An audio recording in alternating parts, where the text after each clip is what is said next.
राम मंदिर में सबसे बड़ी नियुक्ति पर सबसे बड़ी खबर।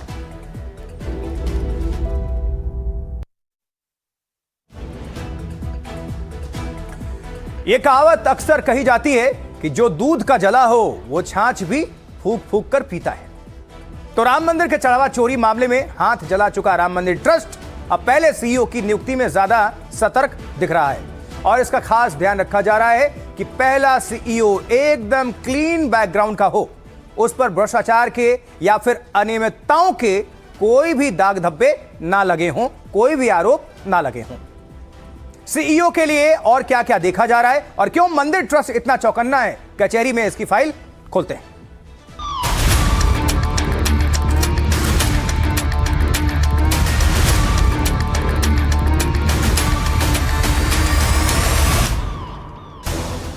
क्या आपका कोई आपराधिक रिकॉर्ड रहा है? क्या आप नौकरी के दौरान कभी निलंबित हुए? क्या आप पर कभी भ्रष्टाचार या घूसखोरी का इल्जाम लगा?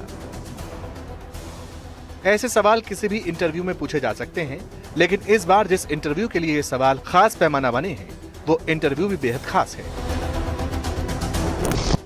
अयोध्या में राम मंदिर के पहले मुख्य कार्यकारी अधिकारी यानी सीईओ की नियुक्ति के लिए जिन उम्मीदवारों को शॉर्टलिस्ट किया गया, उनकी पृष्ठभूमि की बारीकी से छानबीन की जा रही है और इसमें सबसे अहम पहलू यह है कि जो उम्मीदवार इंटरव्यू देने आया है उसका करियर बेदाग रहा है या नहीं, वो पिछली नौकरियों में कहीं करप्शन के आरोप में तो नहीं घिरा था। अयोध्या के राम मंदिर में सीईओ की नियुक्ति की प्रक्रिया अब अपने अंतिम चरण में है। 3 सदस्यों वाली समिति ने 16 अभ्यर्थियों का इंटरव्यू ले लिया है। इंटरव्यू के राउंड के बाद अब सभी कैंडिडेट्स का बैकग्राउंड वेरिफिकेशन कराया जा रहा है।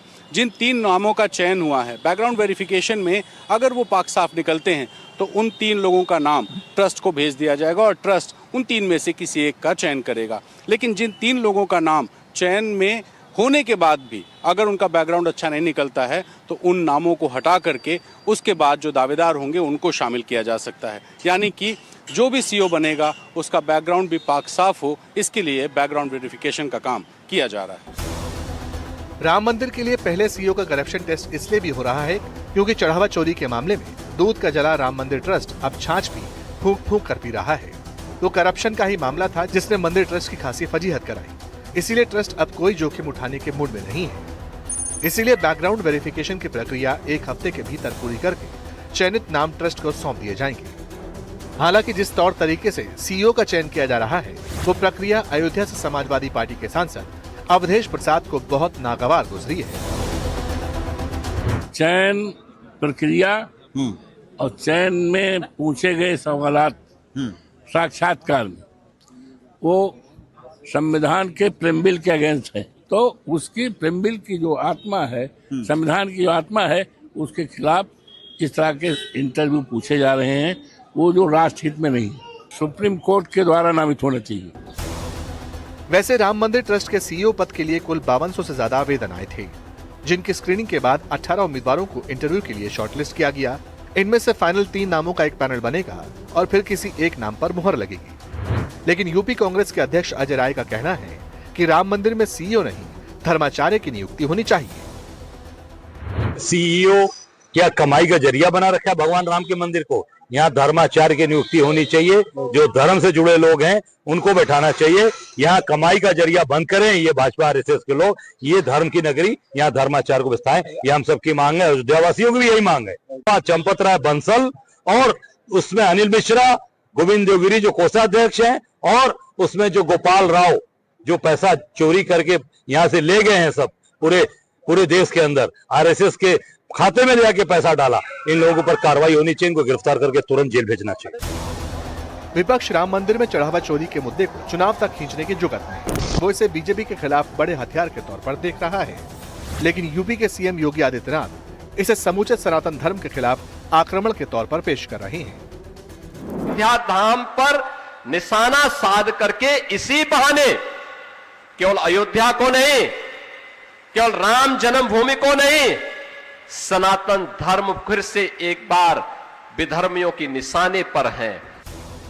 बहरहाल इस मामले में जितने चेहरे उतनी बातें, लेकिन 90 के दशक में राम मंदिर आंदोलन का एक चेहरा रही साध्वी रितंबरा को भरोसा है कि सीईओ के तौर पर मंदिर ट्रस्ट जिसे भी कमान देगा वो सही फैसला होगा। देखिए, ट्रस्ट में बहुत त्यागी, तपस्वी और दूरदृष्टि रखने वाले संत महापुरुष हैं। सब मिलकर जो निर्णय करेंगे उचित ही होगा। वैसे जानकारी ये मिली है कि राम मंदिर ट्रस्ट के पहले सीईओ के चयन की प्रक्रिया के दौरान उम्मीदवारों के प्रशासनिक अनुभव, नेतृत्व क्षमता और बड़े संस्थान के प्रबंधन से जुड़े अनुभव को परखा जा रहा है। इसके बाद श्री राम जन्मभूमि तीर्थ क्षेत्र ट्रस्ट इन 3 नामों में से एक उम्मीदवार के नाम पर अंतिम फैसला करेगा।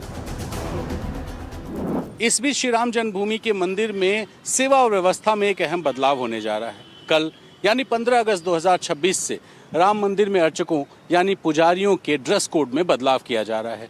इस ड्रेस कोड में उन्हें पीले रंग का रेशमी वस्त्र दिया गया है और वही कपड़े पहन के अब वो मंदिर के अंदर पूजा पाठ का काम करेंगे। नई सेवा पूजा व्यवस्था के तहत अर्चकों यानी पुजारियों के लिए पीले रंग की रेशमी धोती और अंग वस्त्र निर्धारित किया गया है। गर्मी के मौसम में भी यही ड्रेस रहेगी और मौसम बदलने के साथ वस्त्र बदला जाएगा। सर्दियों के मौसम के अनुरूप ऊनी वस्त्र उपलब्ध कराने की व्यवस्था की जाएगी, जबकि रंग पीला ही रखा जाएगा। अयोध्या से प्रमोद श्रीवास्तव के साथ ब्यूरो रिपोर्ट, एनडीटीवी इंडिया।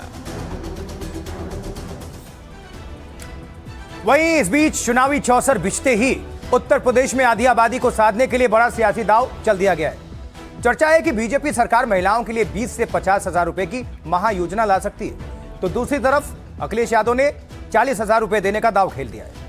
लेकिन सवाल यह है कि क्या वादों की इस होड़ को यूपी का खजाना संभाल पाएगा? 6 करोड़ महिला वोटर्स पर 1.5 लाख करोड़ का मैनेजमेंट आखिर कैसे होगा? तो देखिए कचहरी में यह एक्सक्लूसिव रिपोर्ट।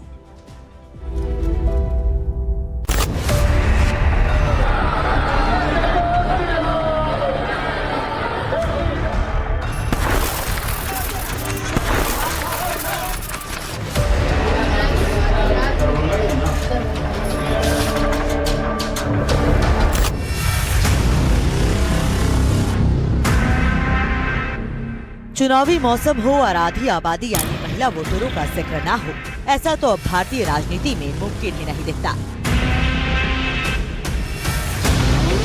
मध्य प्रदेश में लाडली बहना, महाराष्ट्र में माझी लाडकी बहन और बिहार में महिलाओं को केंद्र में रखकर बांटे गए वादों की जबरदस्त सफलता के बाद अब भारत के सबसे बड़े सूबे उत्तर प्रदेश में महिला कार्ड को लेकर एक बहुत बड़ा सियासी घमासान छिड़ चुका है। अटकलें तेज हैं कि चुनाव से ठीक पहले योगी सरकार महिलाओं के खातों में सीधे 20,000 से लेकर 50,000 रुपए तक भेजने की किसी महायोजना का ऐलान कर सकती है। सरकार ने ना तो इस पर हाँ कहा है और ना ही खारिज किया है। लेकिन योगी कई मौकों पर महिला सशक्तिकरण की बात बिना नागा कहते आए हैं। हर जरूरतमंद को फ्री में राशन की सुविधा का लाभ भी उपलब्ध करवाया जा रहा है।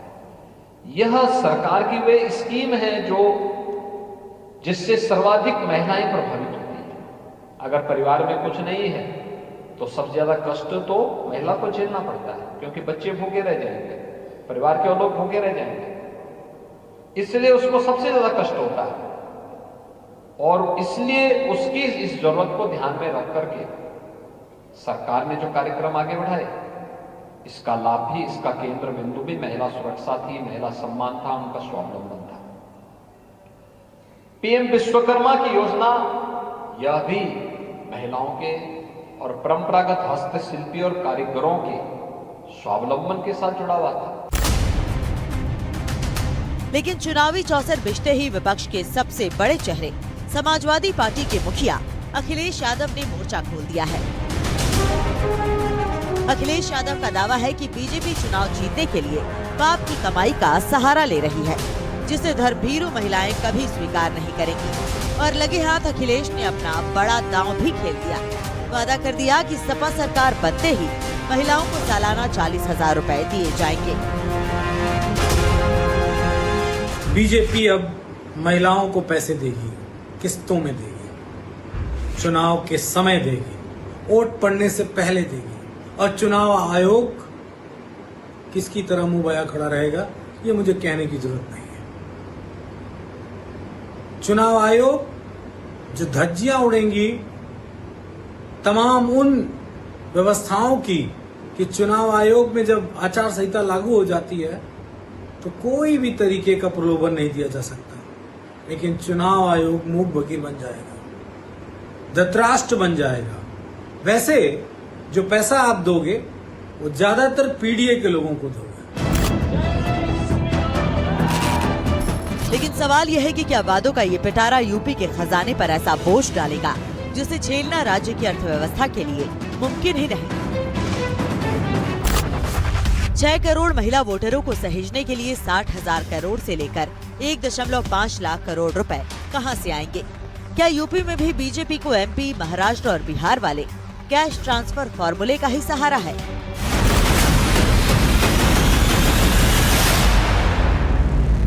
श्रीमान अखिलेश यादव जी और उनके बड़े भाई राम गोपाल यादव जी और शिवपाल यादव जी, इस समय वो रात में जब सोते हैं तो उनको स्वप्न में उनकी सरकार बनती है, जब जगते हैं तो पोस्टरों में सरकार बनाते हैं और बयानबाजों में सरकार बनाते हैं।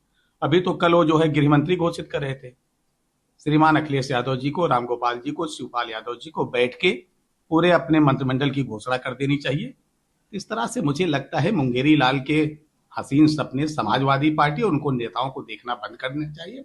उत्तर प्रदेश की जनता ने इनको हमेशा हमेशा के लिए खारिज कर दिया है। अब सिर्फ ये स्वप्न में अपनी सरकार बनाए। इस पूरे सियासी खेल के पीछे का असली गणित क्या है? आइए आंकड़ों के आईने में यूपी के वोट बैंक को समझते हैं। यूपी में कुल मतदाताओं की संख्या 13 करोड़ 39 लाख से ज्यादा है। इनमें पुरुष मतदाता करीब 7 करोड़ 30 लाख और महिला मतदाता लगभग 6 करोड़ 9 लाख। अगर इस 6 करोड़ महिला आबादी में से आधी यानी 3 करोड़ महिलाओं को भी लाभार्थी माना जाए तो चुनावी गणित का खर्च खजाने की नींव हिलाने के लिए काफी है। अगर 20,000 रुपए प्रति महिला दिए गए तो कुल खर्च 60,000 करोड़। अगर अखिलेश के वादे के मुताबिक 40,000 दिए गए तो कुल खर्च 1,20,000 करोड़ और अगर 50,000 की अधिकतम राशि दी गई तो कुल खर्च 1,50,000 करोड़।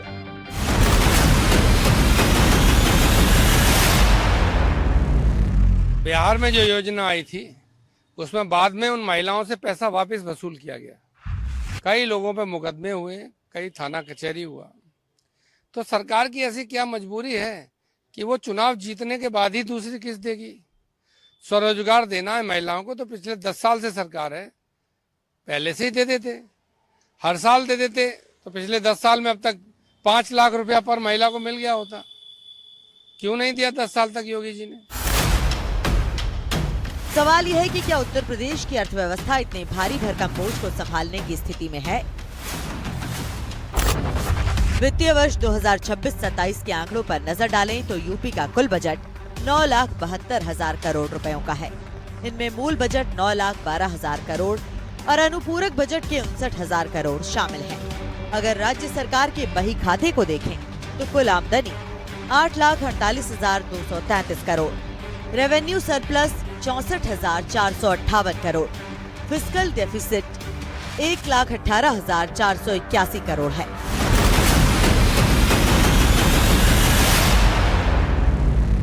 सरकार पहले से ही अपने राजस्व व्यय यानी रेवेन्यू एक्सपेंडिचर में सरकारी खर्चों, प्रशासनिक व्यय, पेंशन और वेतन में 5,83,000 करोड़ रुपए खर्च कर रही है।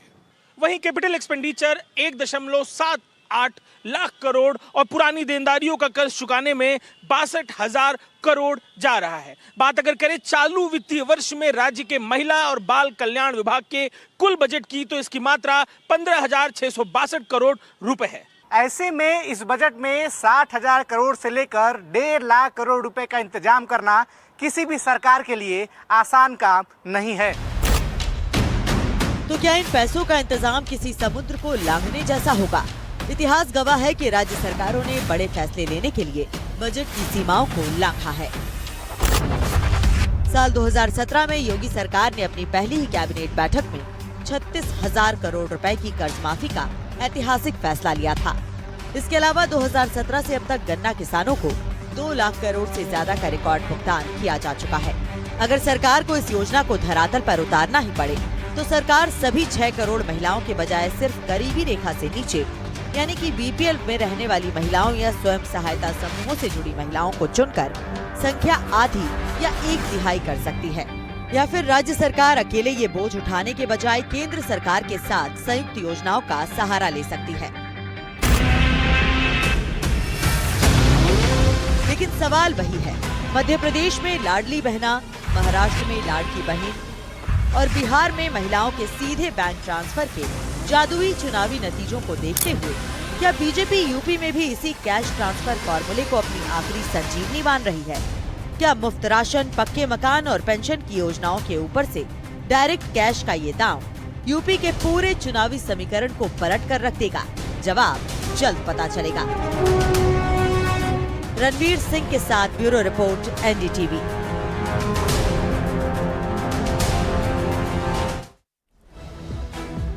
कचहरी में आगे बढ़ते हुए अब बात उस मुनाफाखोरी की जिस चक्कर में आम लोगों की सेहत के साथ खिलवाड़ हो रहा है। देश में जयपुर के एक प्राइवेट स्कूल में कैंटीन में पैटीज खाने से हुई 12वीं क्लास के एक छात्र की मौत पर भारी हंगामा बरपा है। कहा जा रहा है कि खराब पैटीज के कारण छात्र की मौत हुई। देश के दूसरे हिस्से में भी इन दिनों खाने पीने की ऐसी बहुत सी चीजें पकड़ी जा रही हैं जिनमें जानलेवा मिलावट है। लेकिन सवाल यह है कि आखिर मिलावट का यह धंधा फल फूल कैसे रहा है? इस पर निगरानी क्यों नहीं हो पा रही है, जबकि देश में इसके लिए एक प्रॉपर विभाग तैयार है और उस पर सैलरी के नाम पर लाखों करोड़ रुपए भी खर्च होते हैं। तो फिर ऐसा होता कैसे है? बिना मिली भगत के रिपोर्ट देखिए।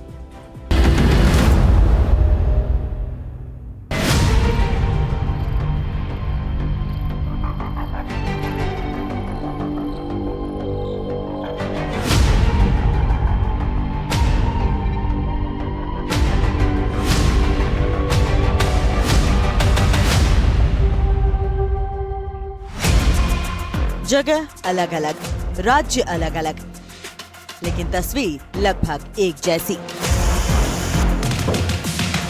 जिस पनीर को चूल्हे पर पकाया जाना था, मथुरा में उस पनीर को गड्ढे में दबाया जा रहा है।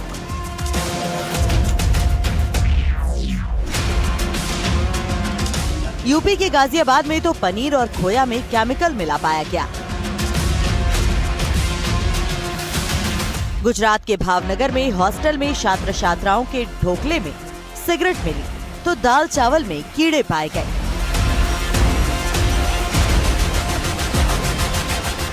और तो और बेंगलुरु में कर्नाटक विधानसभा परिसर की कैंटीन में कॉकरोच और एक्सपायर्ड इडली पाई गई।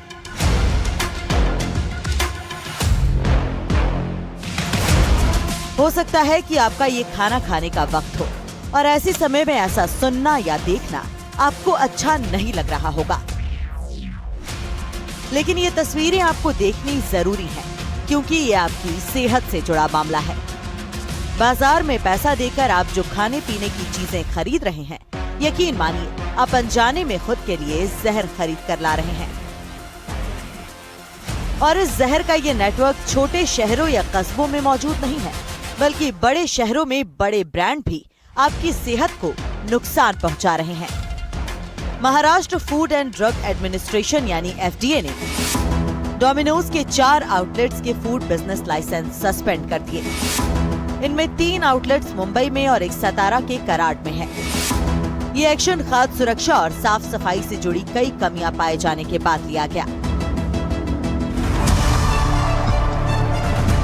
तो इस गुनाह में सब शामिल है, चाहे वो छोटा दुकानदार हो या बड़ा ब्रांड। अभी ज्यादा दिन नहीं बीते हैं जब बेंगलुरु के 5 स्टार और 3 स्टार होटलों पर छापेमारी के दौरान सड़ा हुआ मांस और फफूंद लगी सब्जियां जब्त की गईं। ये सब कितना खतरनाक है और आपकी और हमारी सेहत को कितना खतरा पहुंचा सकता है, जरा एक्सपर्ट से समझिए। फंगस और बैक्टीरिया जो हैं वो कुकिंग के दौरान नहीं मर पाते हैं। जो इनकी वैरायटी होती है, जो इनकी स्पेसिफिक जीन्स होती हैं, ये डैमेज नहीं हो पाते हैं और ये पके हुए खाने में रह जाते हैं। और इनका सेवन करने से जो है वो आपको कई तरीके के दिक्कत झेलनी पड़ सकती है, बीमारियां हो सकती हैं जिसमें लिवर की, किडनी की और आंतों की दिक्कतें आ सकती हैं। अगर इनका रेगुलर यूज थोड़ी थोड़ी मात्रा में किया जाए तो ये कैंसर का रूप भी ले सकती हैं। तो कुल मिलाकर बात यह है कि खाने पीने की चीजों में रोज जहर परोसा जा रहा है और लोग पैसा देकर जहर का सेवन कर रहे हैं। और ये खेल किस लेवल पर चल रहा है, जरा इन तस्वीरों को देखिए।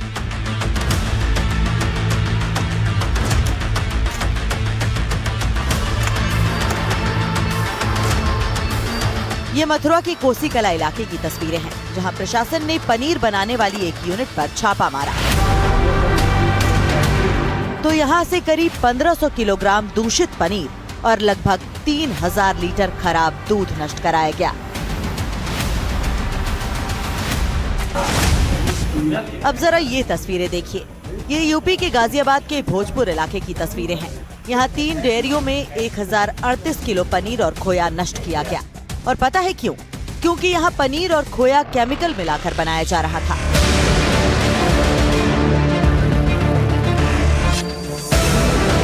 मध्य प्रदेश में तो पनीर के साथ हो रही मिलावट के बाद सरकार ने एनालॉग पनीर पर बैन लगा दिया है। ऐसे में कैसे पहचान करें कि आप जो पनीर खरीद रहे हैं वो नॉर्मल पनीर है या एनालॉग? यही बात भोपाल में एनडीटीवी इंडिया की टीम ने एफएसएसएआई के अधिकारियों से पूछी। जो नॉर्मल अपन गिलास लें, कांच का गिलास घर पे, और उसमें अपन पनीर डाल के देखेंगे। यदि पनीर हल्का हल्का घुलने लगता है और उसमें मतलब थोड़ा थोड़ा जैसे कि मिल्क कलर आने लगता है तो वो ओरिजिनल पनीर है। और यदि वो पनीर घुलता नहीं है, जैसा पानी में डाला वैसे का वैसे सेम टू सेम रहता है, तो वो एनालॉग पनीर है, वो बिल्कुल भी नहीं घुलेगा। मैं थोड़ा सा इसको भुरभुरा करके 2-3 बूंद, ये क्या लिया है आपने? ये मैंने टिंचर या इसको आयोडीन बोलते हैं, आयोडीन या टिंचर ले सकते हैं, जो मार्केट में आसानी से उपलब्ध है, मिल जाएगा। इसमें अपन 2-3 बूंदे आयोडीन नमक की इसमें डालेंगे तो इसका कलर, यदि इसका कलर चेंजेस हो जाता है, यदि ब्लू कलर आता है इस पे, यदि इसका कलर चेंजेस हो जाता है, ब्लू कलर आता है तो ये एनालॉग पनीर है। और यदि इसका कलर चेंजेस नहीं होता है तो ये अपन समझेंगे कि ओरिजिनल पनीर है। इसमें से कण जो हैं वो इसके ब्लू हुए हैं, जी अपन देख रहे हैं, तो ये एनालॉग की श्रेणी में जाता है। इसकी विस्तृत रिपोर्ट बाद में आती है जी। इसको फिर लेबोरेटरी में भेजते हैं, उसके बाद कार्रवाई होती है। अब सवाल यह है कि मिलावट का ये धंधा आखिर चल कैसे रहा है? आम लोगों की सेहत से खिलवाड़ करने वाले ये लोग आखिर कैसे ये गुनाह कर रहे हैं? जब हम आंकड़ों की तरफ नजर दौड़ाते हैं तो पाते हैं कि ऐसे कई मामलों में कार्रवाई भी पर्याप्त नहीं है। वो इसलिए क्योंकि ऐसे मामलों में पकड़े जाने के बाद सजा होने की संख्या बहुत कम है। जैसे स्वास्थ्य और परिवार कल्याण मंत्रालय के द्वारा लोकसभा में रखे गए पिछले 5 साल के आंकड़ों पर नजर दौड़ाएं तो 2021-22 से 2025-26 तक जांचे गए सैंपलों की संख्या थी 8,86,712। इनमें मिलावटी पाए गए नमूने थे 1,85,780, यानी सैंपलों का लगभग 21%। 1,39,507 मामलों में जुर्माना लगाया गया, यानी कुल मिलावटी नमूनों का लगभग 75% मामलों में जुर्माना हुआ। और सजा हुई सिर्फ 6,203 मामलों में, यानी केवल 3.4% मामलों में ही दोष साबित हो पाया। खाने पीने के मामलों में मानक तय करना भारतीय खाद्य सुरक्षा और मानक प्राधिकरण यानी एफएसएसएआई का काम है, लेकिन वहाँ वर्कफोर्स का आलम यह है कि एफएसएसएआई में अधिकारियों की मंजूर संख्या 822 के मुकाबले 39% पद खाली हैं। डेजिग्नेटेड ऑफिसर्स के मंजूर 718 पदों में से 7% पद खाली हैं। फूड सेफ्टी ऑफिसर के मंजूर 4,208 पदों में से 29% पद खाली हैं।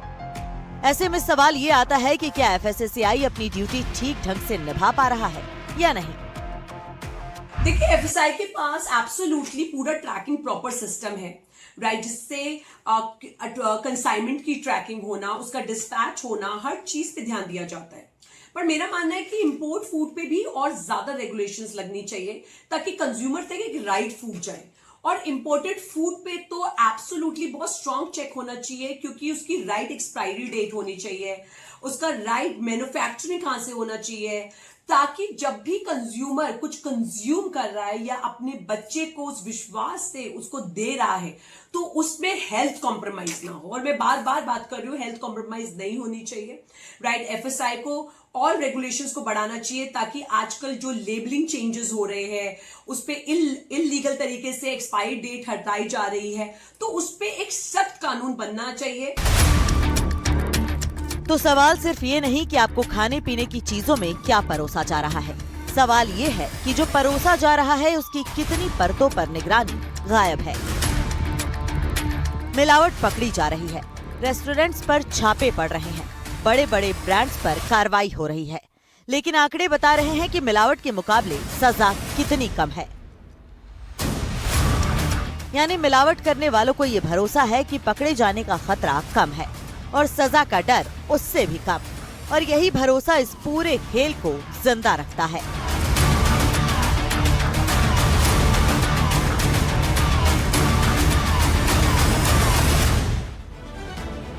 कचहरी में अभी वक्त एक छोटे से ब्रेक का है और ब्रेक के बाद आपको बताएंगे आखिर दिल्ली विश्वविद्यालय ने इतिहास की किताबों से दिल्ली सल्तनत वाला पन्ना क्यों फाड़ा।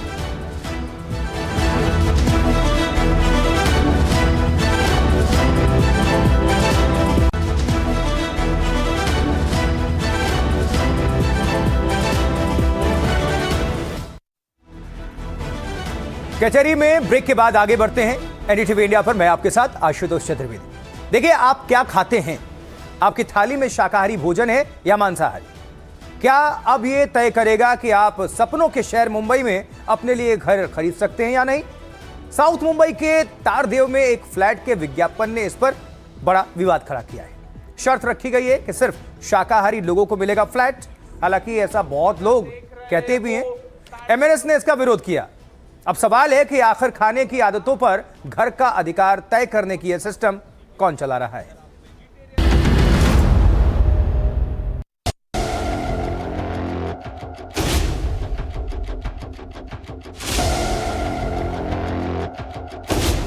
साउथ मुंबई का पॉश इलाका तारदेव, 900 स्क्वायर फीट का कारपेट एरिया, पोडियम पार्किंग और सामने लहराता समंदर। कीमत 6.5 करोड़ रुपए। लेकिन इस ड्रीम होम के विज्ञापन ने सपनों के शहर को विवादों की आग में झोंक दिया। प्रॉपर्टी ट्रांजैक्शन गुरु के नाम से वीडियो शेयर करने वाले real estate promoter Bhavesh Kaware ने अपने वीडियो में साफ साफ कह दिया कि जो लोग मांसाहार करते हैं वो ना तो इस बिल्डिंग में घर खरीद सकते हैं, ना ही किराए पर रह सकते हैं। नंबर पे कॉल करो और हाँ नॉनवेज खाते हो तो यहाँ पे घर नहीं मिलेगा। अगर आप वेजिटेरियन हो तो मोस्ट वेलकम। वीडियो के सामने आते ही सोशल मीडिया पर तीखी प्रतिक्रियाओं की बाढ़ आ गई। लोगों ने सवाल उठाया कि किसी की निजी खाने की आदत से ये तय करने का हक ब्रोकर या सोसाइटी को किसने दिया। मुख्यमंत्री देवेंद्र फडणवीस से लेकर स्थानीय प्रशासन तक को टैग करके ऐसी बहिष्कार वाली मानसिकता पर कार्रवाई की मांग की जाने लगी।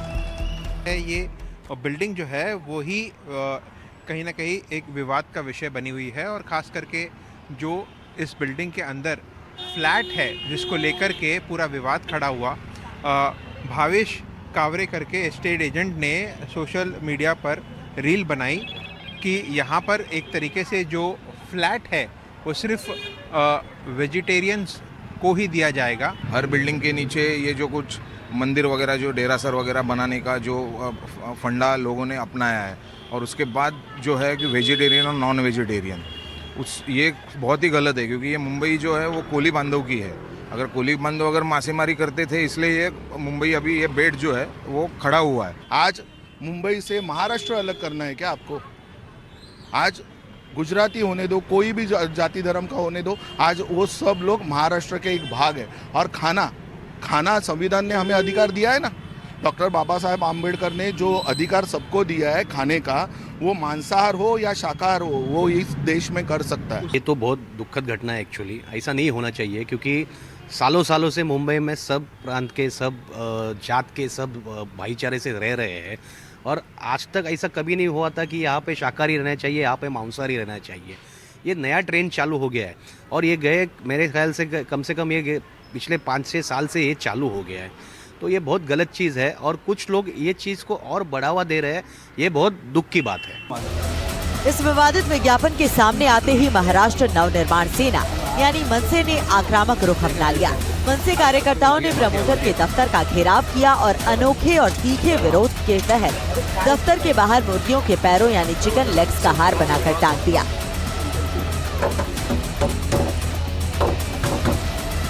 एमएनएस नेताओं ने साफ चेतावनी दी कि महाराष्ट्र और मुंबई की धरती पर खान पान या भाषा के आधार पर किसी भी नागरिक को बेदखल करने की गुंडागर्दी बर्दाश्त नहीं की जाएगी। दिल्ली यूनिवर्सिटी में इतिहास के सिलेबस को लेकर एक बार फिर घमासान छिड़ा हुआ है। पाठ्यक्रम में हुए नए बदलावों को लेकर अब शिक्षा जगत से लेकर सियासी गलियारों तक बहस काफी तेज है। एक तरफ जहां इसे इतिहास को नए और सटीक नजरिए से देखने की कोशिश बताया जा रहा है, तो वहीं दूसरी तरफ इसे लेकर गंभीर सवाल खड़े किए जा रहे हैं। आखिर क्या है डीयू के इतिहास का यह पूरा विवाद और छात्रों पर इसका क्या असर पड़ेगा? कचहरी में इतिहास वाली ये फाइल।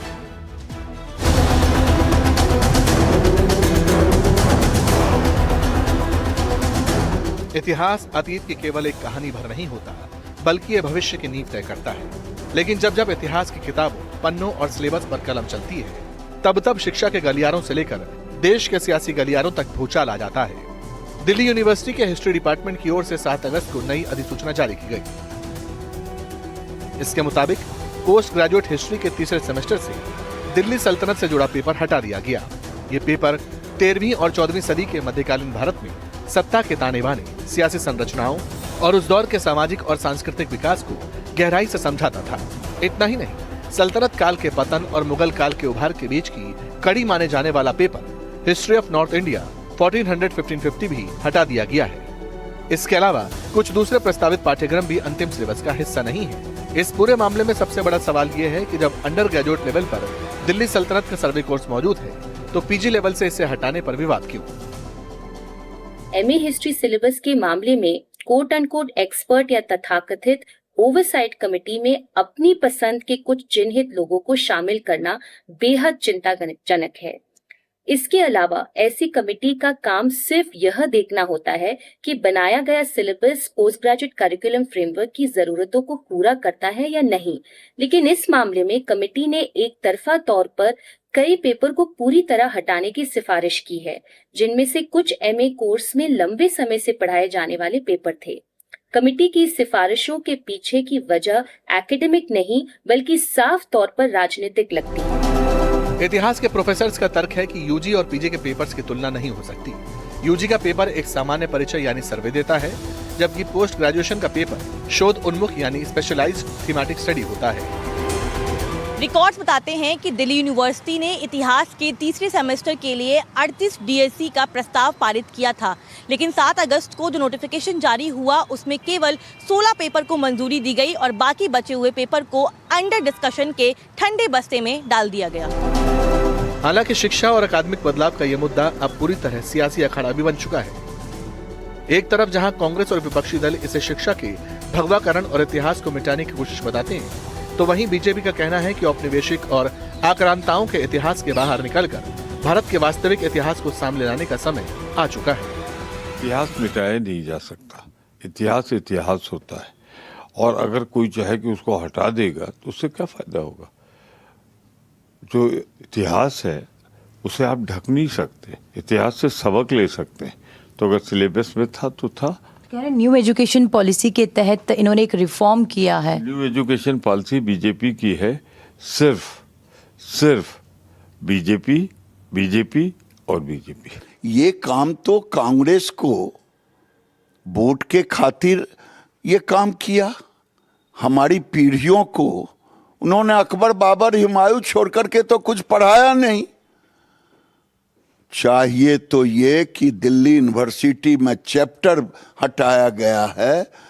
जमीन पर आजादी के बाद से ही आक्रांताओं के चिन्ह को हटा देने की जरूरत थी, और नहीं भविष्य में भी चिन्ह हटा देने की जरूरत है। भारत के शहरों में पार्किंग एक बड़ी समस्या है। सड़क किनारे गाड़ियां खड़ी कर देना अब आम चलन में है। एक स्टडी बताती है कि सड़कों पर मुफ्त पार्किंग कई शहरों में 40% से ज्यादा हिस्सा घेरती है।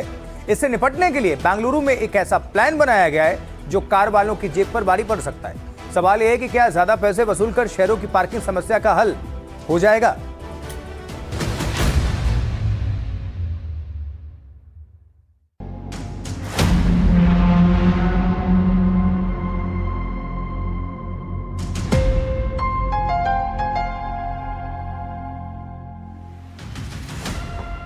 सड़क किनारे लावारिस तरीके से पार्क की गई कारों को उठवाने का कैंपेन चलाने के बाद देश के आईटी हब बेंगलुरु में अब एक नई तरकीब ढूंढी गई है। तरकीब ये है कि सड़क पर गाड़ी खड़ी करने पर इतनी मोटी फीस वसूलो कि कार वाला ऐसा करने की हिम्मत ना कर पाए। कर्नाटक सरकार ने ग्रेटर बेंगलुरु एरिया के लिए एक ऐसी पार्किंग पॉलिसी बनाई है जिसमें छोटी कारों के लिए सालाना परमिट शुल्क 15,000 रुपए, सिडान कारों के लिए 20,000 रुपए और एसयूवी के लिए 25,000 रुपए पार्किंग फीस ली जानी प्रस्तावित है। अगर ये फैसला लागू होता है तो बेंगलुरु की पार्किंग में एक बड़ा बदलाव जो है वो देखने को मिलेगा। दरअसल सरकार द्वारा जो है एक बड़ा फैसला किया गया है कि सड़कों के किनारे या अन्य जगहों पे जो आमतौर पे लोग अपनी गाड़ियों को पार्क करते थे वो अब पार्क नहीं कर पाएंगे। अगर वो पार्क करते हैं तो उन तमाम लोगों को फीस जो है वो चुकानी होगी। दरअसल कर्नाटक सरकार की ओर से बड़ा फैसला लिया गया है जिसमें ऑफ स्ट्रीट पार्किंग को प्रोत्साहित करने के लिए ये बड़ा कदम जो है वो उठाया गया है। यानी बेंगलुरु में कार पार्क करने के लिए अब लोगों को काफी ज्यादा रकम चुकानी पड़ सकती है। अब यहाँ न सिर्फ रिहायशी इलाकों में बल्कि गैर रिहायशी इलाकों तक पार्किंग महंगी होने वाली है। जो रिहायशी इलाके नहीं हैं, वहाँ सड़कों पर पार्किंग के लिए कारों से 40 से 80 रुपए प्रति घंटे और दुपहिया वाहनों से 20 से 40 रुपए प्रति घंटे फीस ली जा सकती है। ये पार्किंग फीस सड़क की कैटेगरी के हिसाब से अलग अलग होगी। कर्नाटक सरकार की ओर से नई पार्किंग पॉलिसी ड्राफ्ट की गई है जिसमें ये कहा गया है कि अगर 2 घंटे से ज्यादा आपकी गाड़ी पार्किंग में ऑलरेडी पार्क्ड है तो उसके अलावा 2 घंटे का समय पूरा होने के बाद जो पार्किंग फीस है वो आगे बढ़ती जाएगी। दूसरे भारतीय शहरों की तरह बेंगलुरु में पार्किंग एक बड़ी समस्या रही है। हाल में ऐसी कई घटनाएं सामने आई हैं जब देर तक पार्क रहने पर लोग गाड़ी को नुकसान पहुंचा दिया करते हैं।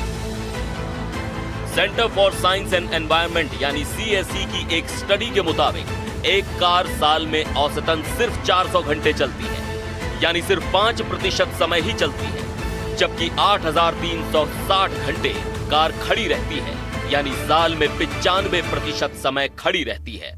इसका साइड इफेक्ट कहां होता है? इसका असर होता है पार्किंग के लिए शहरी जमीन की भारी मांग पर। अनुमान है कि अतिरिक्त पार्किंग जगहों की सालाना मांग दिल्ली में 471 फुटबॉल मैदानों के बराबर है, जबकि गुरुग्राम में 179, चेन्नई में 100 और चंडीगढ़ में 58 फुटबॉल मैदानों के बराबर हो सकती है, जो जमीन की बर्बादी है। पार्किंग की बढ़ती डिमांड की वजह से ही भारतीय शहरों में फुटपाथ, सड़क किनारे और सार्वजनिक जगहों का बड़ा हिस्सा पार्किंग में चला जाता है। इस रिपोर्ट के साथ ही कचहरी में आज के लिए इतना ही। मुझे आशुतोष चतुर्वेदी को दीजिए आप इजाजत। आप देखते रहिए एनडीटीवी इंडिया। खबरें लगातार जारी है। आप सभी दर्शकों को नमस्कार।